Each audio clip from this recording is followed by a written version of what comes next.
So we're going to get started. We are live on Zoom, YouTube, and Instagram, which is pretty crazy. So lighting's not great on Instagram, so might not necessarily recommend going there. So what we're going to do is today we're going to talk a lot about how to find your ideal client. So normally during this webinar, we talk a lot about a lot of different information. So we talk a lot about how to find things to do during the crazy times that we're in, which is of course pretty scary and pretty outrageous. We also talk about how to kind of go take your clients through the customer value journey, which I'll touch on very, very briefly. And then I really want to dig into this finding your ideal client, because I think it's the most important thing we could talk about during this whole process.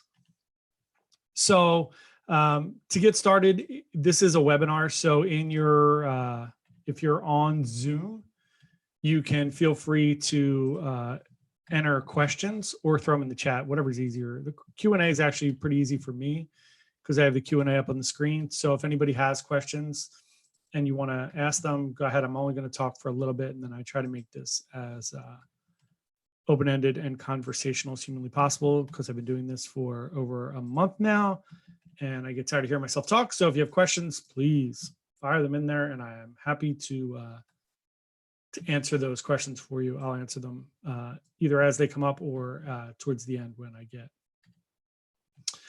everything done. I'm just clearing out this customer sheet because I'm going to review it. So first thing we're going to talk about very briefly is just how to handle the situation that we're in right now and marketing.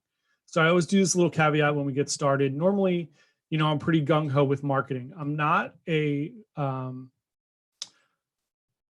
super pushy marketer. So I don't believe the marketing should be pushy. I don't believe that we should be aggressive with our marketing ever. I'm always under the impression that we should feel things out, treat people with respect, be empathetic, listen more than you talk, and provide good quality content, and then great things come back to you. So what we're going to be doing during this crisis is really pushing more towards that. So my advice to everybody is if you're doing well, that's awesome. But for the most part, try to keep that a little bit to yourself. Obviously, if you have I have small groups of friends and small groups of business partners that we talk about, and we're very candid, and we're happy for each other. If somebody's doing well or somebody's struggling, we're empathetic and we try to help them. So in those groups, obviously, be honest, it's fine. But in the general grand scheme of things, if you're around large groups of people where you're talking about what's going on, if you are crushing it, now's not the time to really brag about that. It's great. Take that money, use it, keep it, feed your family, do all the great things that you could do. Just don't want to throw it in people's faces right now if you're crushing it and they're not. There's a lot of people out of work, a lot of people struggling. So just keep that in mind. So really, for me, the biggest thing is focus on establishing really good friendships, connections during this time. LinkedIn is kind of my big thing for now. I'm telling everybody kind of go all in with LinkedIn. Obviously, Zoom, you have the ability to do these great one-on-ones and conferences, and you can use Zoom or Google Hangouts or FaceTime, whatever it is. But now you're going to learn a new normal of connecting with people. So let's talk about our clients. So I'm going to share my screen. If you're on Zoom or YouTube, you will see this. If you're on Instagram, you are shit out of luck. You're going to have to listen. So the screen I have up in front of you is fairly self-explanatory, but we're really going to dig into this. So when we look at, and I'm looking at my other screen, so I apologize if I'm not looking directly into the camera. But so when we look at this screen and we really talk about how we do digital marketing, the whole goal of digital marketing, and I talk about this a lot, is just to kind of get that relationship off the virtual internet into a human relationship. Doesn't mean that we have to meet in person, right? And especially now, we're not going to. So what it really means is that we take someone from the process of not knowing them at all to knowing a little bit about us, to providing good content, to building trust, to developing a relationship, just like you would do if you were becoming friends with somebody. Or if you were, I always equate it to dating. So if you were going to start dating somebody, you have to go through these stages, right? You have to meet somebody, you have to make eye contact with that person, you have to be attracted to that person, you have to respect that person, you bring them out to your friends and families, so you network with them, right? And then you develop a relationship and maybe you get married, whatever, right? So that's what we're talking about just on a digital marketing perspective. So the reason that this sheet is really important, one, you have to know all these things about your clients so you can get into their head and talk to them about what they have going on in different things. Secondly, the real reason and the most important reason from my perspective as a digital marketer is because whenever we run ads, we spend money on them and we're paying for that traffic, right? So there's three types of traffic. Remember, there's traffic you earn, traffic you own, and then traffic you control. So traffic you own are your followers, your email list, whatever it may be. Traffic you earn is SEO, so search engine optimization. That's writing blogs, getting really good content on your site that answers questions. We're going to talk about that a little bit. And then traffic you control is where you can turn the faucet on and off. You pay for that traffic. And that's what we're going to focus on today. When you pay for traffic, I want to spend the least amount of money possible to get the people who want my product. So a lot of people come to me and say, should I boost a post on Facebook or Instagram? No, don't ever boost a post ever, ever, ever, ever, ever. Run an ad. When you run an ad, and I know you can pick audiences when you boost, but it doesn't work the same as when you run an ad. So when you run an ad on Facebook, Instagram, Pinterest, LinkedIn, whatever it is, the more you know about the client, the more we can refine that ad. So the better it is and the easier it is and the less money we spend. So for instance, if you know that your clients are high net worth, then don't want to market to people that make under 50 grand a year. That's not mean. That's not exclusive. It's not anything bad. You're spending money on marketing, so you want to market to your best clients. There are plenty of people out there that market to people that make X amount of dollars to X amount of dollars, that are white or that are African American or that are Spanish or whatever they are. Those things are really critical and important when you do marketing, because the more we can refine that audience, the cheaper it is to get in front of them. On Facebook, you could spend about $5 to $10 a day and get in front of about 1,000 people. So same thing with Instagram. LinkedIn's a little more expensive, and LinkedIn's not perfect yet on advertising, which is a shame, but they're getting there. So when you're spending that $5 to $10 a day, whatever it may be, you want to make sure that you're getting in front of the right people. I don't want to show my ad for marketing retainers. Our marketing retainers are generally $3,000 to $5,000 a month. I don't want to show those ads to people that can't afford $3,000 to $5,000 a month. So interestingly enough, right, so we have 3 different companies. We have Small Business Academy here. We have Bite Size Digital, which is for websites, entry-level websites, and then we have marketing.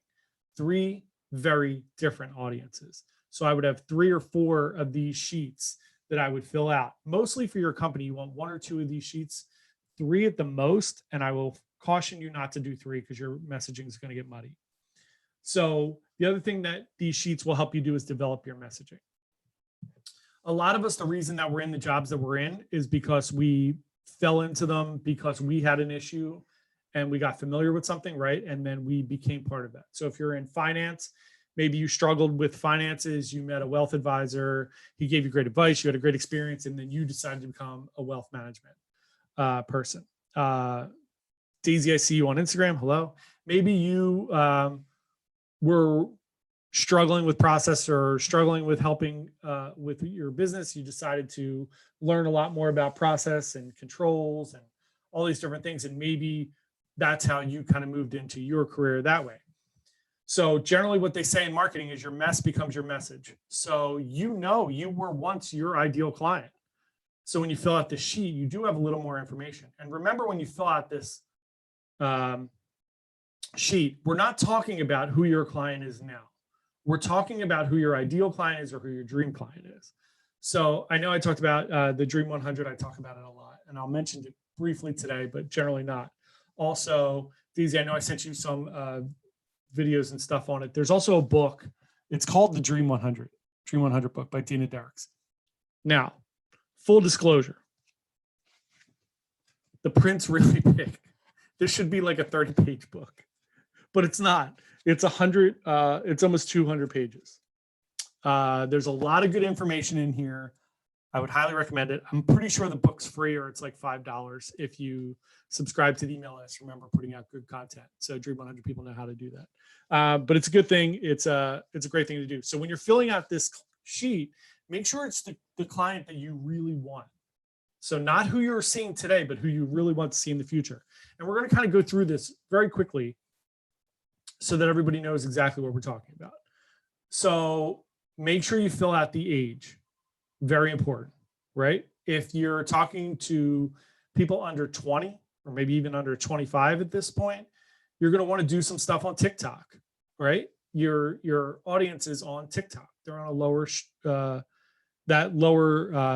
age demographic, so that's where they are. If you are selling things to gamers, you're going to want to be on Twitch. You're going to want to run ads on Twitch, or have a Twitch channel where you can talk about things. So you have to know your demographic. If you have a primarily female demographic that's in their 30s/40s, Pinterest, YouTube a little bit, Instagram definitely. Men in their 40s, YouTube is huge, Instagram a little bit, LinkedIn a lot. So it all depends on who you're talking to and where you're going to find them. So age is important, marital status important. If you know one of your ideal clients is male, let's say you're in wealth management, you're going to market to women, because if they're married, most of the time, it's not sexist or anything. Most of the time, women make the decisions, or at least they're the gateway to making that decision. There's nothing wrong with that. It's just facts, right? It's just what it is. So you're going to want to market to women. Same thing with like all the home repairs and stuff. People think automatically men, right? No, it's not the case. It's women make most of those household decisions. So you want to know if they're married. You want to know if they have kids. Can you find their kids as a gateway to the adults? Hey, Success, how are you? So location, also very, very important when we're talking about who our ideal client is. For those of you on Instagram, I have a sheet up that you guys can't see, but actually, I'll show you real quick. So we're talking about finding your ideal client. So this is the sheet that we have up. It's customer avatar sheet. And if anybody wants to shoot me your email, I'll just shoot it to you, or DM me, whatever, it's easy. So back to it. We're also live on YouTube and Zoom, if anybody wants to join those. So when you fill out the location is very important as well, because again, if you can narrow down your audience to the kind of smallest level, then it's going to cost us less money for ads and advertising and those different types of things. So that's really important as well. So make sure you fill out the location. What are their goals and what are their values? Their goals are very important. What are they trying to accomplish? So it's almost like, what is their life like before and after your product or service? So insurance, right? So maybe they're stressed beforehand. Maybe they feel calm and relieved after.